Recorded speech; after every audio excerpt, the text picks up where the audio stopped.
नमस्कार, मैं हरी। आप देख रहे हैं डिजिटल न्यूज झारखंड। आइए जानते हैं झारखंड के प्रमुख खबरों के बारे में। इससे पहले आपसे छोटी सी निवेदन कि अगर आप चैनल में नए हैं तो चैनल को सब्सक्राइब अवश्य कर लें ताकि झारखंड की हर छोटी बड़ी खबर आप तक पहुंचा सकें। झारखंड के किसानों की बल्ले बल्ले 50% अनुदान पर मिलेंगे धान के बीज।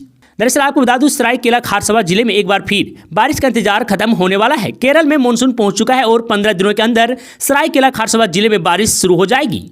तो मैं आपको बता दूं, जिसको लेकर किसानों ने अपनी तैयारी शुरू कर दी है। इतना ही नहीं, जिले में किसानों को 50% अनुदान की राशि पर धान के बीज उपलब्ध कराने के लिए कृषि विभाग ने पहल शुरू कर दी है। वहीं आपको बता दूं कि इस बार जिले के किसानों के बीच 12,40,500 लाख रुपए के बीज वितरित किए जाएंगे। जिले के किसानों के लिए धान के बीज MTU 7029 किस्म के 100 क्विंटल और MTU 1010 किस्म के 500 क्विंटल बीज रांची स्थित राष्ट्रीय बीज निगम लिमिटेड के जिले के गम्हरिया लैंप्स लिमिटेड द्वारा मंगवाया जा रहा है, जिसके लिए राशि भी जमा कर दी गई है। आपको बता दूं, सरायकेला खारसवा जिला स्थित 9 प्रखंड के 132 पंचायतों के 1148 गांव के किसान 1,04,228.23 हेक्टेयर भूमि में कुल अनाज का उत्पादन करते हैं।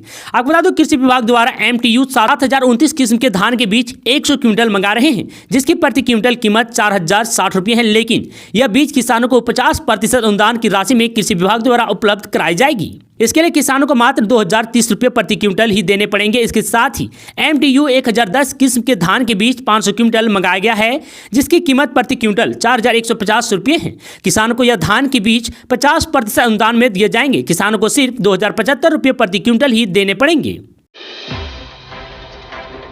झारखंड में 21,000 लोगों को मिलेगी नौकरी, अंतिम चरण में सरकार की तैयारी। दरअसल आपको बता दें, झारखंड के युवाओं के लिए राहत की बड़ी खबर है। राज्य सरकार निजी क्षेत्र में 21,000 युवक युवतियों को नौकरी देने की तैयारी में है। श्रम नियोजन, प्रशिक्षण एवं कौशल विकास विभाग इसे लेकर राष्ट्रीय और अंतर्राष्ट्रीय कंपनियों के साथ बातचीत कर रहा है, जो अंतिम चरण में है।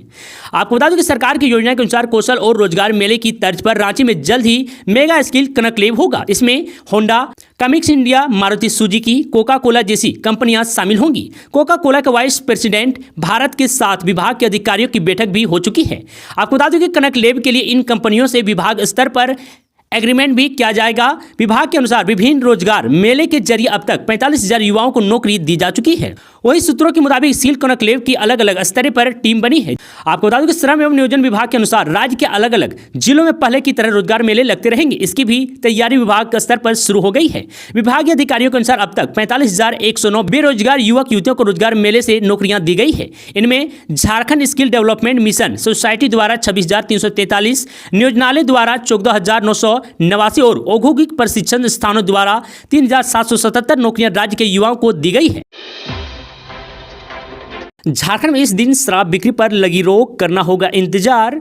दरअसल आपको बता दूं, चुनाव आयोग ने 4 जून को मतगणना की कड़ी निगरानी का निर्णय लिया है। स्ट्रांग रूम में खोलने से लेकर EVM को काउंटिंग टेबल तक लाने और इसके बाद मतगणना की प्रक्रिया 360 डिग्री एंगल वाले CCTV के साथ साथ वीडियो कैमरे की भी निगरानी में पूरी की जाएगी। आपको बता दूं, सभी मतगणना केंद्रों पर पर्याप्त संख्या में अर्धसैनिक और पुलिस बलों की तैनाती की गई है। आपको बता दूं, सुरक्षा के त्रिस्तरीय लेयर के तहत पहले लेयर में CRPF, दूसरे लेयर में झारखंड स्टेट आर्म्ड पुलिस और तीसरे लेयर में जिला पुलिस की तैनाती की गई है। तो वहीं आपको बता दूं, जिन जिला मुख्यालय में मतगणना कराई जानी है वहां धारा 144 के तहत निषेध लागू रहेगी। साथ ही मतगणना के दिन जिलों में ड्राई डे घोषित किया जाएगा। इस दिन शराब की बिक्री पर प्रतिबंध रहेगा।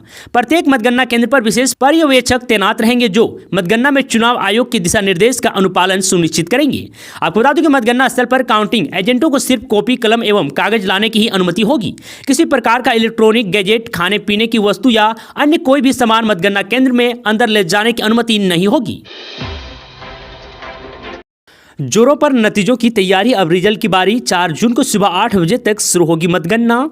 दरअसल आपको बता दूं, झारखंड में सभी 14 संसदीय सीटों पर चुनाव संपन्न होने के बाद अब नतीजा सामने आने की बारी है। सभी संसदीय क्षेत्र में मतगणना की तैयारी जोरों पर है। सभी संसदीय निर्वाचन क्षेत्र में 4 जून को सुबह 8 बजे से मतों की गणना शुरू होगी। वहीं शाम 4 बजे तक सभी सीटों पर नतीजा सामने आ जाएगा। आपको बता दूं, मतदान के बाद सभी EVM स्क्रूटनी के बाद पहले ही स्ट्रांग रूम में सील कर दी गई है। सभी मतगणना केंद्रों पर सुरक्षा की त्रिस्तरीय व्यवस्था की गई है।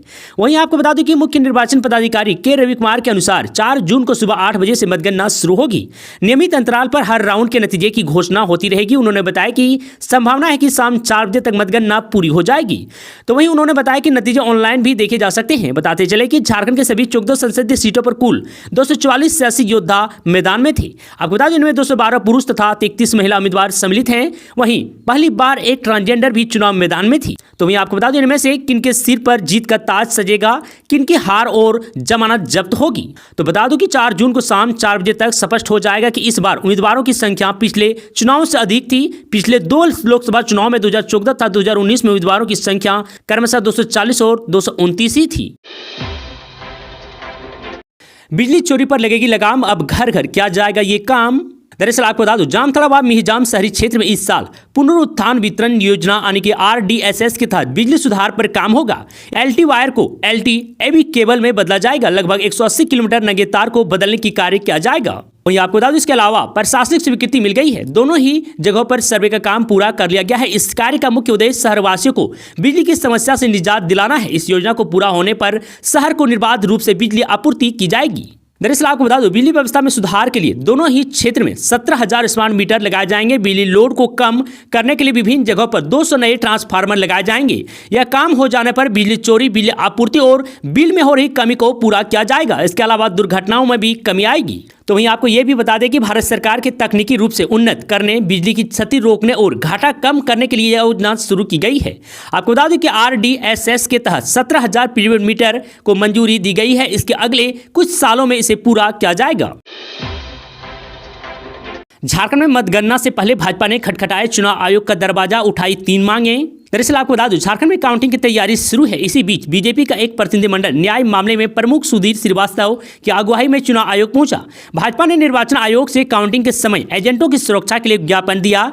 भाजपा ने चुनाव आयोग से मांग की है कि काउंटिंग के दिन मतगणना स्थल पर जनरेटर चलता रहना चाहिए ताकि पल भर के लिए भी अंधेरा ना हो। तो वहीं भाजपा ने यह भी कहा है कि उसके जितने भी काउंटिंग एजेंट, समर्थक, प्रत्याशी काउंटिंग स्थल पर रहेंगे उन सबका सुरक्षा सुनिश्चित होनी चाहिए। काउंटिंग एजेंटों पर हमला हो सकता है। भाजपा ने यह भी आशंका जताई कि उपद्रवी तत्व काउंटिंग स्थल पर उपद्रव मचा सकते हैं। में पहले पोस्टल बैलेट की गिनती की जानी चाहिए, उसके बाद EVM की गिनती की जानी चाहिए। पिता पुत्र की हत्या से क्या इनकार, कहा आत्मरक्षा में चलाई गई गोली से हुई मौत। दरअसल आपको बता दो चतरा जिले के कुंदा थाना क्षेत्र के हिंदिया कला गांव में पुलिस मुखबिर के आरोप में आदिम जनजाति बिरोह परिवार के पिता पुत्र की TSPC नक्सलियों के द्वारा निर्मम हत्या किए जाने के बाद TSPC के चतरा पलामू सीमांत जोन के प्लाटून कमांडर अजय ने प्रेस रिलीज जारी कर पिता पुत्र की हत्या पर दुख जताया है। आपको बता दो साथ ही पिता पुत्र के संगठन के साथियों के द्वारा गोली मारकर हत्या किए जाने की बात को इनकार करते हुए अजय ने कहा कि संगठन के साथियों के द्वारा आत्मरक्षा में चलाई गई गोली के पिता पुत्र शिकार हुए और उनकी मौत हो गई। इतना ही नहीं, मृतक के पिता पुत्र पर अजय ने शराब के कारोबार में लिप्त होने की बात कही है। आपको बता दो इसके अलावा प्रेस रिलीज में यह भी कहा गया है कि संगठन के द्वारा इंदिरा आवास, स्कूल व कुआं के निर्माण में किसी भी प्रकार का लेवी नहीं मांगा जाता। मृतक बिफा बिरोह के भाई और मृतक पंकज के चाचा विधायक बिरोह पर पुलिस का मुखबिर बताया जाता है, जिसका धौंस दिखाकर विधायक गांव के लोगों को परेशान करता था। आपको बता दो कि प्लाटून कमांडर अजय ने कहा कि जिस दिन पिता पुत्र की हत्या हुई उसी दिन संगठन के साथी विधायक बिरोह और ग्रामीणों के बीच सलाह कराने के लिए पहुंची थी, जहां नक्सलियों की टीम को देखकर पिता पुत्र का घर के भीतर दरवाजा बंद कर छुप गए थे, तो वहीं विधायक बिरोह घर छोड़कर भाग गया था। आपको बता दें कि बाद में संगठन के लोग पिता पुत्र को दरवाजा खोलने और घर के निकलने आपको बता दें कि बाद में जब संगठन के लोग पिता पुत्र को दरवाजा खोलने और घर से निकलने को बोला तो उन्होंने संगठन के लोगों पर कुल्हाड़ी से जानलेवा हमला किया, जिसके बाद बचाव में संगठन के साथियों ने गोली चलाई, जिससे दोनों की मौत हो गई। आपको बता दूं कि बीते 25 मई की रात TSPC नक्सलियों के दस्ते ने हिंदिया कला गांव में पहुंचकर आदिम जनजाति बिरोह परिवार के पिता पुत्र की हत्या की घटना को अंजाम दिया।